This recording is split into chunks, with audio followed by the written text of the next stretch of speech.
Hey guys, Pogo here, and welcome to the next episode of BanManagement. In this episode, we're going to implement login support.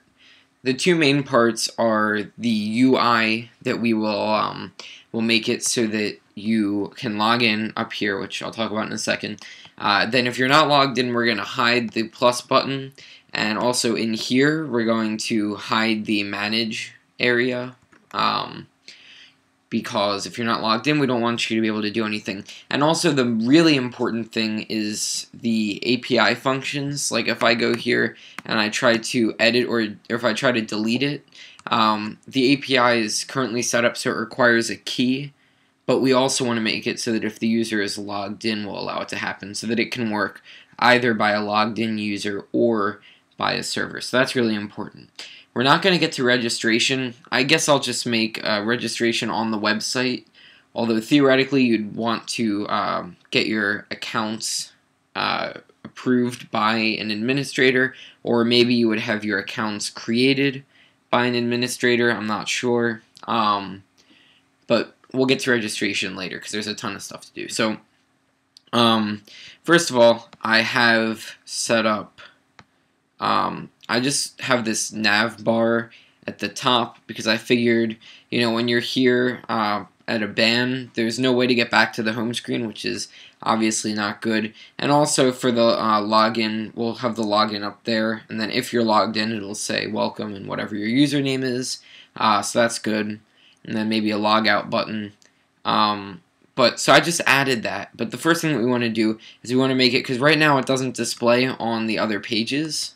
So we want to do that, and the way that I always do it whenever I have a header is I make a new PHP file which we'll call header.php, and then you're going to take your nav bar, take everything out of there, and then you're just going to stick it right into the PHP, the header.php file. And is it missing something? Oh yeah, this doesn't belong anymore. Okay. So now we have this header file, and that has the header in it, and it's really easy. I can now just do require header.php, and it'll now automatically draw the header on the top. And then the important thing is also the ban.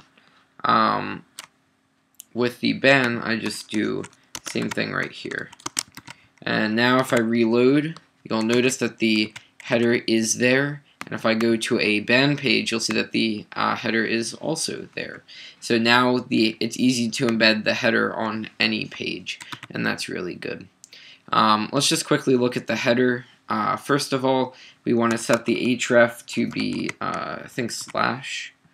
So that should take us back to the home. So if I'm here on some kind of ban and I click on it, it takes me back. So the href should be /, which is for the home. And actually this we really don't need. This is if you have a bunch of buttons in your nav bar and you want them to be collapsible. I might as well just leave it. But then here's our form, and we want to have the login form working. So let's go ahead and do that now to make sure that users can log in. And okay, so we have this and the placeholder username. Okay, so what we need to do is we need to give these names. So we'll name this one username, and we'll name this one password.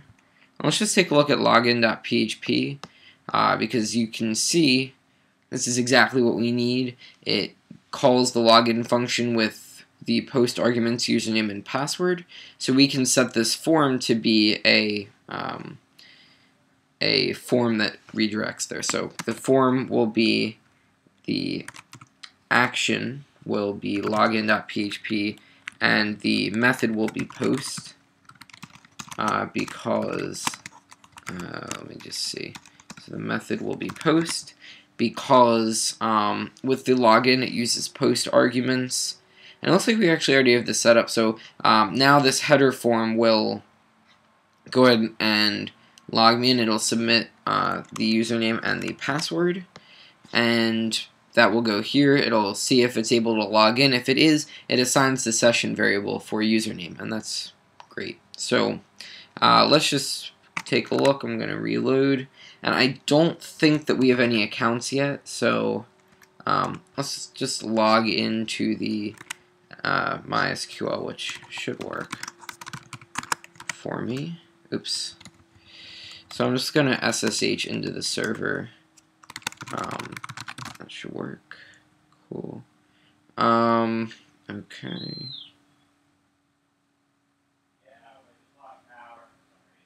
Okay. So now what we're going to do, okay, so I just lost power for some reason. So I'm going to go ahead and just pause this video because I can't connect to this server or anything, so hang on a second. So I'm back one day later. Alright, so let's just pick up right where we left off. So where I left off was we were working on the login system, and I don't think that I have any accounts in there yet, so I of course want to test this. So I'm going to go ahead and connect to the server, which I have saved right there. I'm going to log in, and oops, typed it in wrong. And this is not the password, whatever it was. This is not the password. I actually changed it. I just never removed this message. Might as well remove it now. Cool. Alright, so now I'm going to connect to MySQL using the root user and the password that I set up. And cool. So we have the BanManagement database, so use BanManagement. And then let's just see what tables we have. There should be a users table. Cool. Let's just see what is inside of users. Empty. Alright, and then we'll just really quickly take a look at users. I kind of forget how I set it up. Okay. So every user has an ID, a username, and a password. So the first thing is we're going to go ahead and create a sample account just to test everything here. So I'm going to do insert into users, username, password, values. The username will be Pogo, and the password will be password. Okay, and then if I select all from users, ID 1, username, Pogo, password, password, great. So now I have my sample account set up. And again, we're going to do registering later. I'll figure out some way to do that. But so up in the login, what we now need to do is we want to set this form up so that it will only display if the user is not logged in. If the user is logged in, we want to display their you want to say we want welcome user and then have the ability to log out. Now, here's something that you might not know about PHP, and I figured this out. I learned about it, and it's pretty cool. So, you know that PHP works well with HTML, but you can actually use PHP inline with the HTML with the if you're doing an if statement, and I'll show you what I mean by that. So let's just tab this all over, and I'm going to go ahead and do, oh, I'm sorry, let me stick that right here. So I'm going to do a PHP line right there, and then right after the form I'm going to do another one. And the if statement is we're going to see if the user is logged in rather. So we're going to say if not is set session user name, and then I'm going to put my curly brace right there, and I'm going to close it off down there. So everything inside of here corresponds with this if statement. So if the username is set, it'll just skip over this entire form, and it won't show up in the source. It won't show up anywhere. It's great. And I do need to do a session start. Yeah, I'm going to need to do a session start here, but otherwise good. So you could stick that on 2 different lines if you want to. But now we want to say else So if the user is logged in, if the username is set, then we want to display the information. So let's just make it pretty simple. We're going to just make a div class equals navbar right. I don't know if that's supposed to be a div or not, but we'll see. And then what is it? It's there's a navbar text, and we'll just say welcome, and then again we can use some pretty cool PHP inline stuff. Echo session username. And alright, so let's see how this looks. So I'm going to refresh the page, and you'll notice that the form is still showing up. I'll also see what happens if I log in wrong. It actually did just allow me to log in. Oops, sorry. So let's see why it just allowed that to happen. So that's going to be inside of login, and it says if login for username and password, session username equals post username. That is post. Let's go into login.php. Alright, let me pause this for a second and take a look. So there were actually two issues. The first one is the password is supposed to be encrypted with SHA-256. So I just grabbed the digest for that for the word password, and I changed it in the database. So now it has the correct password that is encrypted. So that was the first issue. Second issue is over in API.php. We're doing select count star, where this should actually be at index. This should be fetch associative at index count star. And then that'll say, if we'll say if that's greater than 0. And that should fix that. So we're just going to go to logout.php directly, and you'll see it logs us out. We'll add a logout button, but first let's just see if that fixed it. So yeah, I go in and it just doesn't work. I type something in wrong and it doesn't work. But let's try it with something correct. So I type in Pogo, type in password, and I hit login, and you'll see that it now says welcome Pogo. And if I refresh the page, you'll see that's still the case. If I close out of this and go back to it, you'll see that that's still the case. So I'll close out and I'll open it up again, and you'll see it still says welcome Pogo because I'm logged in, and that's stored in the session. So the login system works. There's currently no logout button, but point is that you are able to log in, and that's very important. So we'll go ahead and start doing some stuff like hiding particular buttons and hiding the manage part, if they're not logged in. So to do that, so first we'll start on the index page, and here is the button, and we want to get rid of this button if it doesn't, if we can't, if we're not logged in. And the really cool thing about this is that with PHP, when we use our if statement, if the if statement evaluates to false, so if the user is not logged in, the this HTML will not even be visible to the browser. So it's not like JavaScript where it just hides it, and you could use some kind of a cheat, some kind of an extension to trigger the button manually. But in this case, it actually would not be visible, and I'll show you that. But we're going to use the same PHP trick. Actually, I guess I did show this off before. Thought that was new, but guess not. Okay, so we're going to use the PHP trick again. And this should close off, and this is going to say if is set session username.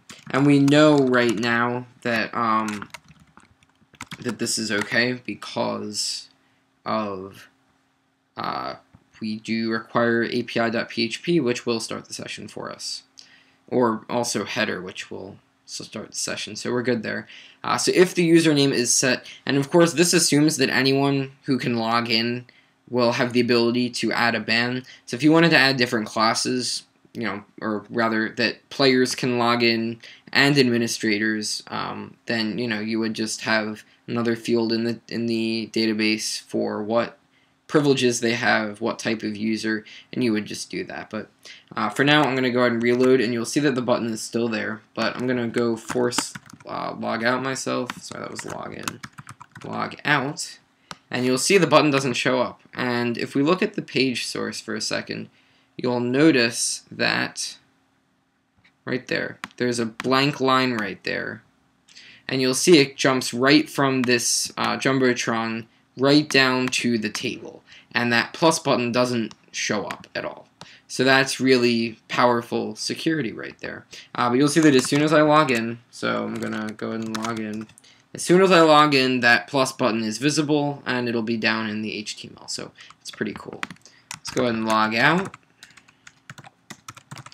And I'm going to go click on the ID, and we want to hide the manage. And what we're going to do is we're going to say that if the manage is visible, we'll display them both side by side. If not, we'll make this table fill up the entire amount of space.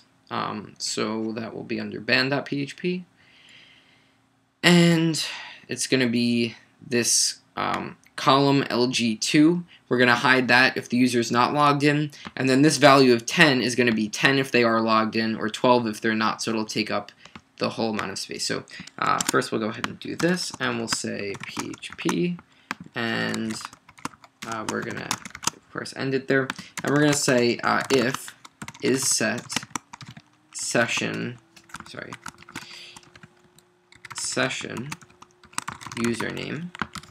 So if the session username is set, then we will display that. If not, it just won't be displayed. So I'll just reload this, and you'll see that it disappears. It's not there because I'm not logged in. And then also this length is a little bit too short. So again, we can use PHP, and we can stick it right inside of there. And we're going to echo. We're going to just use a ternary right here. We're going to say is set session username question mark 10 or 12. And what that'll do for us is it's a ternary operator. So we'll say if the username is set, it's going to echo 10. Otherwise, it's going to echo 12. So if I reload this, you'll see that now it is a column of 12, and it fills up the entire amount of space. And if I look at the code, you'll see it just says call LG12. You can't even tell that there's any PHP there. But as soon as I log in, it'll take me back there. But as soon as I log in, you'll see that manage shows up, and it's the correct amount of size. Or sorry, rather the correct size. And you can see the container there, and you can see that it's call LG10. So now a user has to be logged in order to access these manage features, and also in order to access the plus button. So, just a little bit more to do. We need to work on the API functions, which would be add, get, and remove. We need to make these work if the user is logged in or if they specify a key. So if you're doing this from the web, you want to be able to just do it and you're logged in, so it'll work. So what we're going to do, and we'll start with add, and we're just going to copy some code, is we're just going to write, we'll just make a variable called auth, which we'll set to be false. And we'll say if is set session username auth equals true. And then in this case, we're going to say if is set, we're going to say if not, so we want to say if is set key and the key is correct, then we're going to set auth equal to true. And we're just going to say if not auth, and let's just, for now, we're just going to echo key because that's what we used before, and we're going to hit return. So, if the username is set, so if the user is logged in, auth will be true. If the key is set and the key is correct, auth will be true. So if at least one of those conditions are met, it will work. And again, if not auth, it will echo key and return, so it won't work. And we'll just go ahead and copy this into get. So we're going to just replace this with that code, tab it over. So now we have two methods of authenticating for using an API function. And tab over. Good. So now these are all set up. They should work fine. So I'm going to reload the page, and we're going to try everything. So first of all, I'm going to go ahead and do add ban, and I'm going to type in the UUID 1234, and the reason will be testing. Hit submit, and it looks like it didn't work. Okay. Alright, I keep clicking on that. Alright, I have one quick guess. My guess is that the session is probably not being started, so let's just add a session start to this, because if the session is not started, then it obviously won't work for the username. It could also be giving us an error, but we can't see it because, this is called, and then it'll, this is called in the background. Okay, so reload, and we're going to try it again. 1, 2, 3, 4, and the reason of testing. Hit submit, and okay, that was the problem. So now we see ban number 23, UUID 1234. The date is right now, and the reason is testing. If I go back, you'll see that it does show up. So now that works, and you could see that it didn't work before when we didn't have the session working, but now it does. And we can see if I go into here and I tap or click on edit, and I say testing again, you'll see it now says testing again is the reason. I can reload and it stays, go back and it still stays. And let's just go ahead and delete it. So I hit delete, and it takes me to the remove page. And, and when I go back here, you'll see that it is removed. So let's just take a look at remove for a second. I think that we want to, so I guess remove just directly comes here. And let's just go ahead and, I think if we just do a header, that shouldn't mess up the plugin at all. But you're just going to do header, and the location is going to be / and now if I go and delete this, it just takes me right back, and now it's empty. So let's just stick one in here just to have it, just so that we have one. But then I do that, and you'll see that it does clearly work very well. So that was all for this episode. We implemented a login system, or we had the login system implemented, but we added the login form up here that will display the form. Once you're logged in, it'll just say your name, so you know that you're logged in. And then we fixed all of the API functions, the adding, editing, and removing, to work if the user is logged in, because before this video, you wouldn't be able to manage bans on the website. We also protected the website in a very secure way, so that the stuff that the user is not allowed to use will not only be hidden, but it won't show up to the browser. The browser won't know that it exists, and that's pretty cool. So, as always, subscribe if you want to see more. Comment with what you want to learn. If you like this video, click the like button, and I'll see you guys soon with some more coding. Bye for now.